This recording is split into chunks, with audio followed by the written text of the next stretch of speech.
Salam sejahtera sahabat-sahabat firman kehidupan yang dikasihi Tuhan. Kiranya hari ini saudara dan keluarga berada dalam perlindungan dan kasih karunia Tuhan, serta segala aktivitas berjalan dengan baik. Sekarang mari kita mengambil waktu sejenak untuk merenungkan firman Tuhan. Namun sebelumnya, mari kita datang kepada Tuhan dalam doa. Tuhan yang penuh kasih, Engkau sumber damai bagi hidup kami. Hari ini kami kembali menghadap-Mu untuk mencari hikmat-Mu melalui firman-Mu. Bukalah hati dan pikiran kami agar kami dapat memahami dan melakukannya dalam hidup sehari-hari. Kami mulai saat teduh ini di dalam nama Tuhan Yesus Kristus. Amin. Sahabat yang terkasih, Nabi Elia adalah pribadi biasa seperti kita, namun doa-doanya begitu berkuasa hingga mampu menghentikan hujan dan kembali menghadirkannya. Mari kita baca Yakobus 5 ayat 17-18. Elia adalah manusia biasa seperti kita. Ia dengan sungguh-sungguh berdoa agar hujan tidak turun, dan hujan pun tidak turun di bumi selama 3 tahun 6 bulan. Lalu ia berdoa kembali dan hujan pun turun serta bumi menghasilkan buahnya. Ayat ini menegaskan bahwa Elia bukanlah tokoh dengan kekuatan luar biasa seperti yang kita lihat dalam cerita-cerita fiksi. Ia hanyalah manusia biasa yang hidupnya terhubung erat dengan Tuhan. Apa rahasia di balik kuasa doa Elia? Yang pertama, Elia tahu dan menyatakan firman Tuhan dengan berani. Ulangan 11 ayat 13-17. Jika kamu dengan sungguh-sungguh mendengarkan perintah yang kusampaikan kepadamu pada hari ini, sehingga kamu mengasihi Tuhan Allahmu dan beribadah kepadanya dengan segenap hatimu dan dengan segenap jiwamu, maka ia akan memberikan hujan untuk tanahmu pada masanya, hujan awal dan hujan akhir, sehingga engkau dapat mengumpulkan gandummu, anggurmu dan minyakmu, dan dia akan memberi rumput di padangmu untuk hewanmu, sehingga engkau dapat makan dan menjadi kenyang.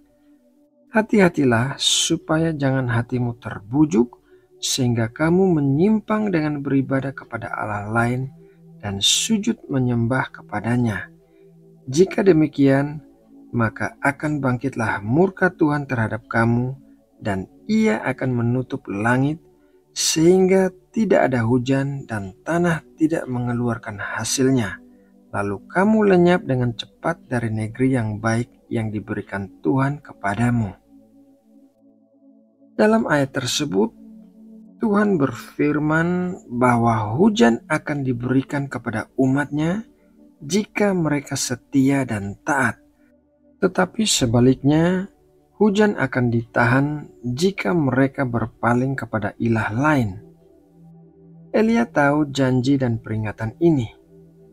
Pada masa pemerintahan Raja Ahab dan Ratu Isabel, bangsa Israel tenggelam dalam penyembahan berhala. Maka Elia berdasarkan firman Tuhan berani berdoa agar langit tertutup, bukan karena kekuatan pribadi, tetapi karena ia memahami kehendak Tuhan. Kita pun harus menyelaraskan doa-doa kita dengan kehendak Tuhan yang dinyatakan dalam firman-Nya, karena di sanalah letak kuasa doa yang efektif. Poin yang kedua, Elia mendengar hal yang tidak didengar orang lain. 1 Raja-Raja 18 ayat 40-41. Kata Elia kepada mereka, "Tangkaplah nabi-nabi Baal itu, seorang pun dari mereka tidak boleh luput." Setelah ditangkap, Elia membawa mereka ke sungai Kison dan menyembelih mereka di sana. Kemudian berkatalah Elia kepada Ahab, "Pergilah, makanlah, dan minumlah, sebab bunyi derau hujan sudah kedengaran." Setelah peristiwa pembantaian nabi-nabi Baal, Elia berkata kepada Ahab bahwa ia mendengar suara hujan deras, padahal saat itu belum ada tanda-tanda hujan sama sekali. Elia bisa mendengar sesuatu yang tidak terdengar oleh orang lain karena hubungannya yang erat dengan Tuhan. Demikian juga kita, untuk bisa peka terhadap suara Tuhan, kita harus memiliki hubungan yang intim dengannya. Salah satu cara terbaik untuk menjalin kedekatan ini adalah melalui doa. Doa bukanlah sekedar aktivitas rohani, tetapi juga saluran untuk merasakan hadirat Tuhan dalam kehidupan kita. Poin yang ketiga, Elia tidak menyerah dan terus berdoa dengan tekun. 1 Raja-Raja 18 ayat 42-44. Lalu Ahab pergi untuk makan dan minum, tetapi Elia naik ke puncak gunung Karmel. Lalu ia membungkuk ke tanah dengan mukanya di antara kedua lututnya. Setelah itu ia berkata kepada bujangnya, "Naiklah ke atas, lihatlah ke arah laut." Bujang itu naik ke atas, ia melihat dan berkata, "Tidak ada apa-apa." Kata Elia, "Pergilah sekali lagi." Demikianlah sampai 7 kali. Pada ketujuh kalinya berkatalah bujang itu, "Wah, awan kecil sebesar telapak tangan timbul dari laut." Lalu kata Elia, "Pergilah katakan kepada Ahab, pasang keretamu dan turunlah, jangan sampai engkau terhalang oleh hujan."